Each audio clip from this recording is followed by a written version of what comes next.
கவனிங்க, இது Russia announce பண்ணியிருக்கிறது. என்ன சொல்லியிருக்கிறான்னு கேளுங்க. இது ரஷ்யா வான்ஸ் யூஎஸ் ஸ்ட்ரைக் ஈரான். நீ அடிச்சினா நாங்கள் உள்ளே நுழைவோம், அவங்களுக்கு நீ தேவையில்லாத பிரச்சனைகளை எல்லாம் சந்திக்க வேண்டி வரும் அப்படின்னு சொல்லி சைனாவும் ரஷ்யாவும் சேர்ந்து இப்போ என்ன பண்ணியிருக்காங்க, இந்த கூட்டாக சொல்லியிருக்காங்க. என்ன ஆச்சரியன்னு கேட்டிங்கன்னா, எசேக்கியேல் 38:2 சைனாவை பற்றியும் ரஷ்யாவை பற்றின பேர் அங்கே இருக்கிறது. அந்த இடத்துல ஆண்டவர் சொல்லும் பொழுது எசேக்கியேல் 38:2 மனுபுத்திரனே, மேசேக் தூபால் ஜாதிகளின் தலைமையான அதிபதி ஆகிய மாகோகு தேசத்தான் ஆகிய கோகுக்கு எதிராக நீ உன் முகத்தை திருப்பி அப்படின்னு இருக்கு. அதோட அர்த்தம் என்னன்னா, மேசேக் தூபாலுடைய தலைமையான அதிபதி அப்படிங்கிற வார்த்தைக்கு ரோஷ் அப்படிங்கிற வார்த்தை ஒன்று யூஸ் பண்ணப்படுது. இங்கிலீஷ் பைபிளில் மூல பாஷையில் எல்லாத்துலேயும் இருக்குது. இந்த வார்த்தை அதில் இருக்குது, நீங்கள் பார்க்கலாம். ஆனால் தமிழ் பைபிளில் மட்டும் அது இருக்காது. மலையாளத்தில் இருக்குது, மற்ற கிரேக்க பாஷை எல்லாத்துலேயுமே இருக்குது. இந்த ரோஷ் இவன் எங்கேருந்து வரணும், வடபுறத்துலேருந்து வரணும் அப்படின்னு இருக்குது. இது பார்த்தீங்கன்னா அவன் வடபுறத்துலேருந்து வரக்கூடியது. ஸோ ரோஷுங்கிறது ரஷ்யாவை குறிக்கிற வார்த்தை. இங்கிலீஷில் ரஷ்யாம்பாங்க, மலையாளத்தில் ருஷே அப்படிம்பாங்க, ருஷ்யா அப்படிம்பாங்க. இப்படி ஒவ்வொரு லாங்குவேஜில் ஒன்று சொல்லுவாங்க. இதான் அந்த ரோஷ், ரஷ்யா. இந்த நாடு இஸ்ரேலுக்கு விரோதமாக வரணும். இப்போ அது எதோட கூட வரணும் அப்படின்னு கேட்டிங்கன்னா, ஈரான் கூட வரணும்னு பைபிளில் சொல்லுது. எசேக்கியேல் 38:5 வாசிங்க பார்ப்போம். 38:5 அவர்களோட கூட பெர்சியரும், இந்த பெர்சியா தான் இன்னைக்கு இருக்கிற ஈரான்னு பேர். இப்போ ஈரானும் ரஷ்யாவும் சைனாவும், அந்த எசேக்கியேல் 38:2 மாகோகுன்னு ஒரு வார்த்தை இருக்குது இல்லையா, மனுபுத்திரனே, மேசேக் தூபால் ஜாதிகளின் தலைமையான அதிபதியாகிய மாகோகு தான் இன்னைக்கு இருக்கிற மாகோகியா, அதுதான் மங்கோலியா. அதோடைய அவங்க கிட்ட இருந்து வந்தவங்க தான் சைனீஸ், மங்கோல்ஸ்ன்னு சொல்லுவாங்க. அதுலேருந்து வரவங்க தான் தாய்லாந்து, மலேசியா, அப்புறம் வந்துட்டு இந்த மியான்மர்காரங்க இவங்களாம் இருக்காங்க இல்லையா, இவங்க எல்லாம் அந்த மங்கோல்ஸ். அந்த மங்கோல்ஸில் இப்போ இருக்கிறது வந்து சைனா. மாகோகியா வரணும், கூட மங்கோலியா வரணும். இப்போ சைனாவும் ரஷ்யாவும் சேர்ந்து இந்த யுத்தத்தை அடுத்த கட்டத்துக்கு கொண்டு போகிறாங்க. இது சொல்லுது சவுண்ட் வைமா. ரஷ்யா தற்போது 3ஆம் உலகப் போரின் ஆரம்பத்தை அறிவித்துள்ளது என உலகம் முழுவதும் பரபரப்பாக பேசப்படுகிறது. இது ரஷ்யா செய்தது. இப்போ பார்த்தீங்கன்னு சொன்னா ரஷ்யா வந்து யுஎஸ்க்கு அகைன்ஸ்டா பேச ஆரம்பிச்சிருச்சு. வார் ஸ்டார்ட் ஆக போது. இந்த வார் எப்போ வேணாலும் எந்த நிமிஷம் வேணாலும் ஸ்டார்ட் ஆகும். கர்த்தர் சொன்னபடி இந்த வாரினுடைய எசேக்கியேல் 38:39 இடத்துக்கு நீங்களும் நானும் வந்து சேர்ந்து விட்டோம். இப்போ இன்னும் நடக்க போகுதுங்கிறத மாத்திரம் நான் என்ன செய்கிறேன் உங்களுக்கு சொல்லிட்டு நான் ஜெபம் பண்ணி முடிக்க விரும்புகிறேன். கவனிங்க, அடுத்து நடக்க போகிற மிக முக்கியமான சம்பவம் என்ன ஆகும் அப்படின்னு கேட்டிங்கன்னா, நீங்கள் பார்க்குறீங்க இல்லையா, இதுதான் இந்த இடத்துக்காக தான் சண்டை ஆரம்பிச்சிச்சு. இப்போது இந்த சண்டை அப்படியே அடுத்த கட்டத்துக்கு போகும். ரஷ்யா, சைனா, அப்புறம் இந்த ஈரான், லிபியா, எத்தியோப்பியா, அப்புறம் துருக்கி, இவங்கெல்லாம் ஒரு டீமாக இருப்பாங்க. எப்படி சொல்கிறீங்கன்னா, அந்த எசேக்கியேல் 38:5-6 இவங்களை பற்றின எல்லா பேருமே இருக்குது. லிபியா, எத்தியோப்பியா எல்லாமே இருக்குது. ஸோ இவங்க எல்லாம் சேர்ந்து ஒரு டீம். இப்போ அவங்க ஆல்ரெடி ஃபார்ம் ஆகிட்டாங்க. ஈரானும் ரஷ்யா, சைனா ஃபார்ம் ஆகிடுச்சு. துருக்கி இப்போது இஸ்ரேலுக்கு அகேன்ஸ்டாக பேச தொடங்கிருச்சு. ஸோ இது ஒரு டீம். இப்போது இஸ்ரேல் இவங்களுக்கு அகேன்ஸ்டாக அமெரிக்கா இவங்கள ஒரு டீம் வருவாங்க. இப்போ இந்த சண்டை ஆரம்பிச்சிருச்சு. அடுத்த லெவலுக்கு போகும்போது 2 முக்கியமான சம்பவங்களை நீங்கள் காண்பீர்கள். அதே தான் நீங்கள் அடுத்து நடக்க போகிற விஷயம். ஆக்சுவலாக இதெல்லாம் நாங்கள் திரும்பியும் சொல்கிறேன், நாங்கள் சொல்கிறோம் நடக்குது, அந்த கான்செப்டே இல்லை. இதெல்லாம் பைபிளில் உள்ள ப்ராபசி, நான் தீர்க்கதரிசியும் கிடையாது. இது பைபிளில் உள்ளது நடக்க போகுது. 2008 சொல்கிறோம் எருசலேம் தலைநகராக மாறும்னு. ஏன்னா பைபிளில் தலைநகராக மாறும்னு இருக்குது. 2008 சொல்கிறோம். கரெக்டாக 2028 2018 ஆச்சு. கர்த்தர் சொன்னபடியே, வசனம் சொன்னபடி. அதே மாதிரி தான் இப்போவும் சொல்கிறோம். இப்போ நடக்க போகிற 2 முக்கியமான விஷயத்தை புரிஞ்சு கொள்ளுங்க. ஒன்று, இஸ்ரவேல் தேசத்தில் மிகப்பெரிய பூமி அதிர்ச்சி ஒன்று வரும். அது ஒரு அடையாளம். இதை நாங்கள் கிட்டத்தட்ட ஒரு 5 வருஷமாக சொல்லிட்டு இருக்கிறோம். நேற்று இஸ்ரவேலில் 4.3 அளவுக்கு பூமி அதிர்ச்சி வந்துருச்சு. வாசிங்க எசேக்கியேல் 38:19 வாசிங்க. 38:19 அந்நாளிலே இஸ்ரவேல் தேசத்திலே பெரிய அதிர்ச்சி உண்டாகி. இது இஸ்ரவேலில் நடக்க வேண்டிய பெரிய அதிர்ச்சி. இன்னைக்கு அளவில் பெரிய அதிர்ச்சினா எதை சொல்லுவாங்கன்னா, மினிமம் 6 புள்ளிக்கு மேலே வந்தால் தான் என்ன சொல்லுவாங்க, பெரிய அதிர்ச்சின்னு சொல்லுவாங்க. இப்போது 4.3 அளவுக்கு முந்தானத்து ஒரு பூமி அதிர்ச்சி அங்கே வந்திருக்கு. அங்கே இருக்கிற பூமி அதிர்ச்சி அந்த ஆராய்ச்சி பண்ணுறவங்க அல்லது கணிக்கிறவங்க என்ன சொல்கிறாங்கன்னா, இஸ்ரவேல் இன்னும் பெரிய பூமி அதிர்ச்சிகளை என்ன செய்ய போகுது, சந்திக்க போகுது. ஸோ அதுக்கு இஸ்ரேல் இன்னும் ரெடி ஆகலை அப்படிங்கிறாங்க. இந்த பூமி அதிர்ச்சியில் இந்த வழிபாட்டு தலம் கீழே விழுவதற்கு நிறைய வாய்ப்பு இருக்கிறது. ஏன்னு சொன்னால், இந்த வழிபாட்டு தலம் இல்லைனா தான் இங்கே 3வது தேவாலயம் வரும். பைபிள் படி என்ன வரணும், 3வது தேவாலயம் வரணும். 2 வசனம் மட்டும் சொல்கிறேன், நீங்கள் எழுதி வச்சுக்கோங்க. 3வது தேவாலயம் வருன்றதுக்கு அடையாளமாக மத்தேயு எழுதின சுவிசேஷம் 24ஆம் அதிகாரம் 15வது வசனம். மேலும் பாழாக்குகிற அருவருப்பை குறித்து தானியேல் தீர்க்கதரிசி சொல்லி இருக்கிறானே, வாசிக்கிறவன் சிந்திக்க கடவன். வாசிங்க, சிந்திக்க கடவன். அப்புறம் நீங்கள் அதை பரிசுத்த ஸ்தலத்தில் நிற்க காணும்போது, அந்த பரிசுத்த ஸ்தலத்துக்கு பேர் தான் தேவாலயம். யூதருடைய தேவாலயம் ஒன்று வரணும். இயேசு சொன்னபடி இன்னும் தேவாலயம் வரல. ரெண்டாவது, தானியேல் புஸ்தகம் 9ஆம் அதிகாரம் 27வது வசனம். அவர் ஒரு வாரம் அளவும் அநேகருக்கு உடன்படிக்கையை உறுதிப்படுத்தி அந்த வாரம் பாதி சென்ற போது பலியையும் காணிக்கையும் ஒளிய பண்ணுவார். பலி காணிக்கை இருக்கணும்னா கண்டிப்பா என்ன இருக்கணும்? ஒரு பலிபீடமும் ஒரு தேவாலயம் இருக்கணும். இப்போ நீங்க பார்க்குற இந்த ஸ்தலத்தில் இருக்கிற இந்த வழிபாட்டு தலம் ரிமூவ் ஆகும். இதை எதை வச்சு நீங்க சொல்றீங்க? வெறும் பூமி எதிர்ச்சியை வச்சானா? இல்ல. லூக்கா எழுதின சுவிசேஷம் 21ஆம் அதிகாரம் 24வது வசனம் வாசி. லூக்கா 21:24. பட்டய கரிக்கினாலே விழுவார்கள், சகல பிரஜாதிகளுக்குள்ளும் சிறைப்பட்டு போவார்கள், புறஜாதியாரின் காலம் நிறைவேறும் வரைக்கும் எருசலேம் புறஜாதியாரால் மிதிக்கப்படும். புறஜாதியாரின் காலம் நிறைவேறும் வரைக்கும் எருசலேம். ஸோ இந்த எருசலேமை அவங்க பரிசுத்த ஸ்தலமாக மாற்றணும்னா இந்த மலையில் இருக்கிற வழிபாட்டு தலம் போய் அவங்க கண்ட்ரோலுக்கு மொத்தமாக வரணும். அவங்க தேவாலயத்தை அங்கே என்ன செய்யணும்? கட்டணும். அப்போ தான் என்னவாகும்? அவங்களுக்கு அடையாளமாக இருக்கும். ஸோ அவங்க தேவாலயம் இங்கே கட்டணும்னா கண்டிப்பாக இந்த வழிபாட்டு தலம் என்ன செய்யும்? ரிமூவ் ஆகும். அந்த பெரிய பூமி எதிர்ச்சியில் இது ரிமூவ் ஆக வாய்ப்பு இருக்குது. இல்லையா? யுத்தத்துலேயும் இருக்குது. ஏன்னா ஏற்கனவே இந்த ஹமாஸ் யுத்தத்தில் 3 வருஷத்தில் மட்டுமே 500க்கும் மேற்பட்ட அவங்களுடைய வழிபாட்டு தலத்தை அவங்க இடிச்சிட்டாங்க. லெபனானில், இவங்க காசா பகுதியிலலாம் 500 வழிபாட்டு தலத்தை இடிச்சிட்டாங்க. ஸோ இதுதான் லாஸ்ட். நீங்கள் இடிபதை காண்பீர்கள். இதை நீங்கள் பார்க்குறீங்கன்னா கடைசி செகண்ட் வந்துடுச்சு, மூட்டை முடிச்சு கட்டலான்னு அர்த்தம். எப்படிங்க சொல்கிறீங்க? அது இடியறதுக்கும் நமக்கு வருகைக்கும் ஏதாவது சம்மந்தம் இருக்குதா அப்படின்னா, நீங்கள் வாசித்தது லூக்கா 21:24. சரியா? புறஜாதியாரின் காலம் நிறைவேறும் வரை எருசலேம் புறஜாதியாரால் மிதிக்கப்படும். 28 வாசிங்க. இவைகள் சம்பவிக்க தொடங்கும் போது வெரி இம்பார்ட்டன்ட். இவைகள் சம்பவிக்க தொடங்கும் போது உங்கள் மீட்பு சமீபமாக இருப்பதால் நீங்கள் நிமிர்ந்து பார்த்து உங்கள் தலைகளை உயர்த்துங்கள் என்றார். ஏன் அப்படி சொல்றார் தெரியுமா? அப்போஸ்தலர் நடபடிகள் 1ஆம் அதிகாரம் 6 முதல் 9 வசனத்துல இயேசு பரமேறி போகும்போது அப்போஸ்தலர்கள் அப்படியே வானத்தை நோக்கி பார்த்துக்கிட்டு இருக்கிறாங்களா? அப்போ ஒரு தூதன் சொல்றானா, ஏன் வானத்தை அண்ணாந்து பார்க்கிறீர்கள்? நீங்கள் பார்க்கும்படி இயேசுவானவர் எப்படி ஏறி போனாரோ அப்படியே இறங்கி வருவார். இதைத்தான் இயேசு இங்கே கனெக்ட் பண்றாரு.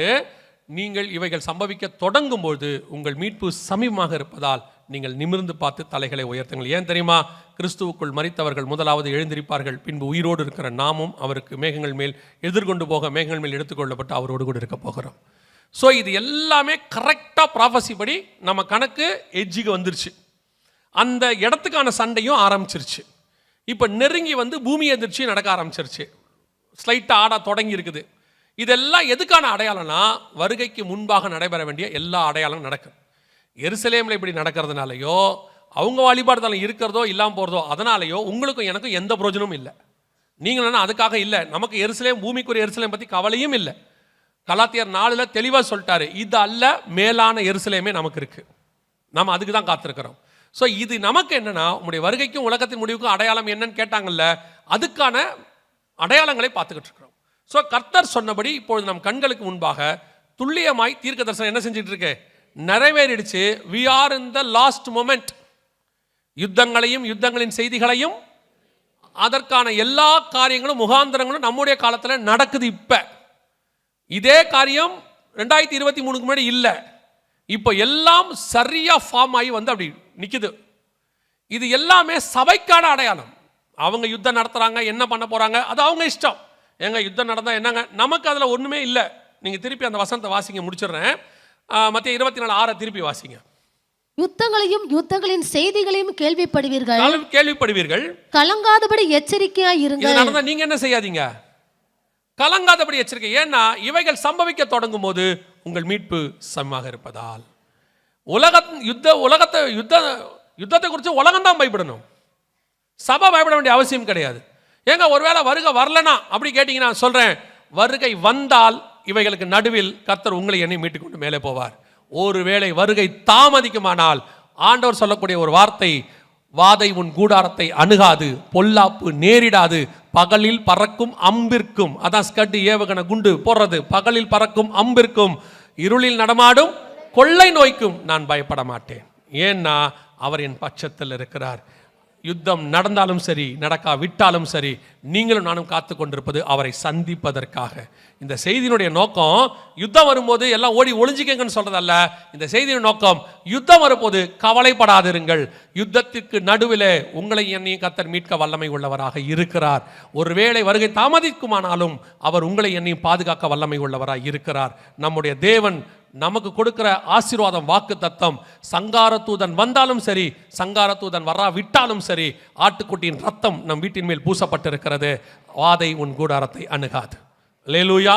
அப்ப இயேசுவின் வருகை மிக சமீபம். அவ்வளவுதான், இவ்வளவுதான் விஷயமே. கர்த்தருக்கு சித்தமானால் நம்முடைய தலைமுறை, நம் கண்கள் அவருடைய வருகையை பார்ப்பதற்கு நிறைய வாய்ப்பு இருக்கு. ஒருவேளை நீங்க நினைக்கலாம், பாஸ்டர் இப்படி தான் வருஷம் இவரை கூப்பிடுறாரு, இவரும் வருஷம் வந்து வருதுன்றாரு, வந்தா மாதிரி தெரியலையே. அப்படியே இருக்கட்டும், 5 வருஷமா நான் வரனே இருக்கட்டும், வருகை வராமையே இருக்கட்டும். 5 வருஷமா நான் சொன்ன டைம் முடிஞ்சிருச்சுன்னு அர்த்தம். ஆண்டவர் வருகைக்கு வச்ச டைம்ல எத்தனை முடிஞ்சிருச்சு? ஒருவேளை ஆண்டவர் 6 வருஷம் வச்சிருந்தாருன்னா 5 வருஷம் முடிஞ்சிருச்சு, தான் கடைசி வருஷம்னு அர்த்தம். நீங்க ஒருவேளை 100 வருஷம் நோவா சொல்லிக்கிட்டே இருக்கிறாரு, சும்மா ஜலப்பிரளயம் வரலன்ட்டு நீங்க பேழையை விட்டு 10,000 கிலோமீட்டர் தள்ளி போயிட்டீங்கன்னு வச்சுக்கோங்க, திருப்பி ஜலப்பிரளயம் அன்னைக்கு அப்படி உள்ள பேழைக்குள்ள ஓடி வருவீங்க. வருதோ இல்லையோ வாசல்லே உட்காந்துக்கணும், கதவை அடைக்கிறதுக்கு முன்னாடி உள்ளே போயிடணும், அவ்வளோதான். இதெல்லாம் எதை நமக்கு காட்டுது தெரியுமா? லாஸ்ட் மினிட்ல இருக்கிறோம். அது 2 நிமிஷமா சரி, 3 நிமிஷமா சரி, இல்லை 30 செகண்டா 10 செகண்டான்னு தெரியாது. இனி தீவெட்டிகளை ஆயத்தம் பண்ணுகிற காலம் மட்டும் தான் இருக்கிறது. மணவாளன் வருகிறார் என்கிற சத்தம் கேட்டுருச்சு. இனி நமக்கு இருக்கிற டைம் என்னது?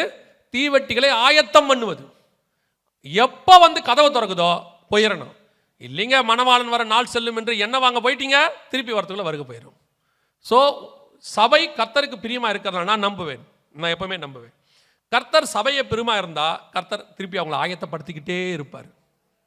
ஒரு ட்ராக்ல, ஒரு பிளாட்ஃபார்ம்ல வண்டி வரப்போகுதுன்னா திருப்பி அந்த பிளாட்ஃபார்ம் அனௌன்ஸ் பண்ணிக்கிட்டே இருப்பாங்க பாருங்க, வண்டி வருது. ஏன்னா அந்த பிளாட்ஃபார்ம்ல அது வரப்போகுதுன்னு அர்த்தம். மற்ற பிளாட்ஃபார்ம்ல அப்படி சொல்லவே மாட்டாங்க. அது எந்த நம்பர் பிளாட்ஃபார்ம்ல வருதோ அந்த நம்பர் பிளாட்ஃபார்முக்கு தான் என்ன பண்ணுவாங்க, திருப்பி சொல்லிக்கிட்டே இருப்பாங்க. ஒரு சபைக்கு கர்த்தர் திருப்பி சொல்லிக்கிட்டே இருக்கிறாருன்னா அந்த சபையை பரலோகத்துக்கு கொண்டு போக வேண்டும் என்று கர்த்தர் விரும்புகிறார்னு அர்த்தம். அதனால தான் திருப்பி சொல்லப்படுது. ஒருவேளை திருப்பி சொல்றாரு இப்படிதான்னா அது உங்க இஷ்டம். ஆனால் கர்த்தர் உங்களை அதிகமாய் நேசிக்கிறார். இன்னொன்னும் பார்த்துக்கணும், எவனிடத்தில் அதிகமாய் கொடுக்கப்படுகிறதோ அவனிடத்தில் அதிகமாயும் கேட்கப்படும். அல்லேலூயா. ஆண்டவர் வெகு சீக்கிரத்தில் வரப்போகிறார். இனி காலம் நாம் ஜெபிக்க போகிறோம். ஏந்திரிக்கலாமா நம்ம தேவ சமூகத்தில்? எல்லாம் கண்கள் மூடும். 2 நிமிஷம் 5 நிமிஷம் மட்டும் நான் ஜெபம் பண்ணிட்டு பாஸ்டர் கையில் கொடுத்துறேன்.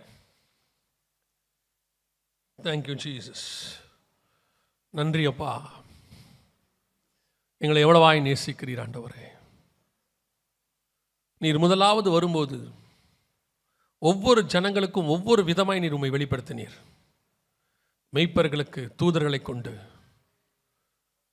வானசாஸ்திரிகளுக்கு நட்சத்திரத்தை கொண்டு,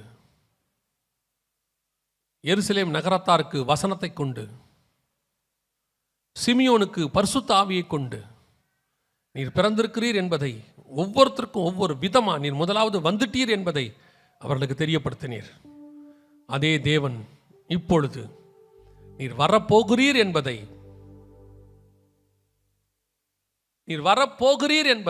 எல்லாரும் கண்ண மூடி ஜெபம் பண்ணுங்க. மியூசிக் வாசிக்கிறவங்க எல்லாம் உங்க ஆத்மாக்காக ஜெபம் பண்ணுங்க. ஒவ்வொருத்தருக்கும் ஒவ்வொரு விதமாய் சொல்லிக் கொண்டிருக்கிறீர். வானத்தின் அடையாளங்களினாலே, பூமியின் அடையாளங்களினாலே, யுத்தத்தின் அடையாளங்களினாலே, எல்லாவற்றை கொண்டு நீர் சொல்லிக் கொண்டிருக்கிறீர். நாங்கள் எதை ஒன்றை பார்த்தாகிற நம்முடைய வருகைக்கு ஆயத்தப்பட கிருபை பாராட்டும்.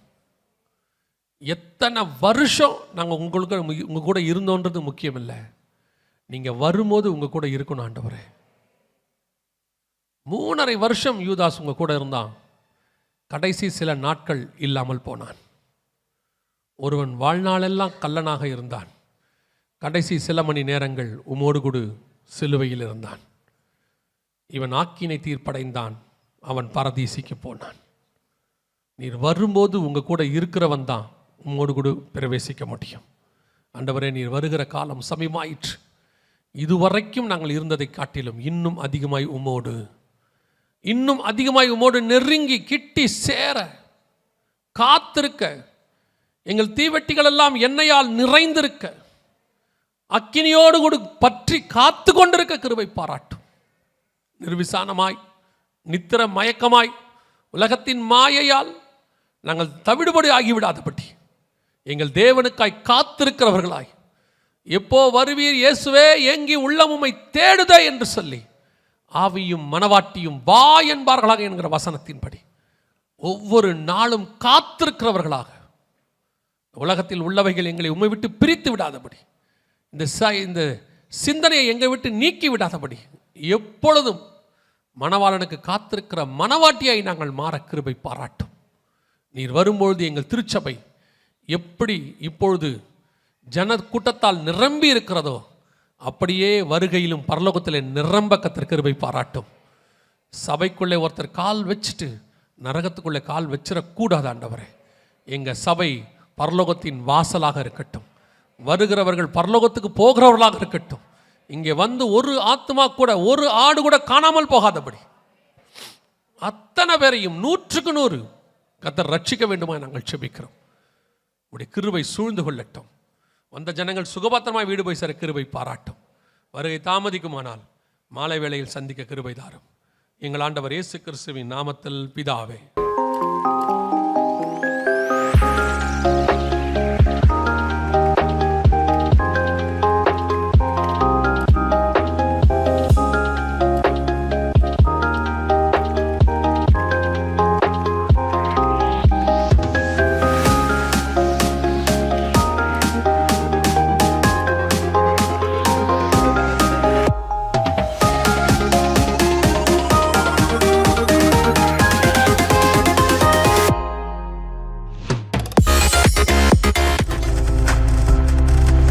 நீங்கள் பார்த்து கொண்டிருப்பது உங்கள் ஜாய் டிவி. உங்கள் துக்கம் சந்தோஷமாய் மாறும்.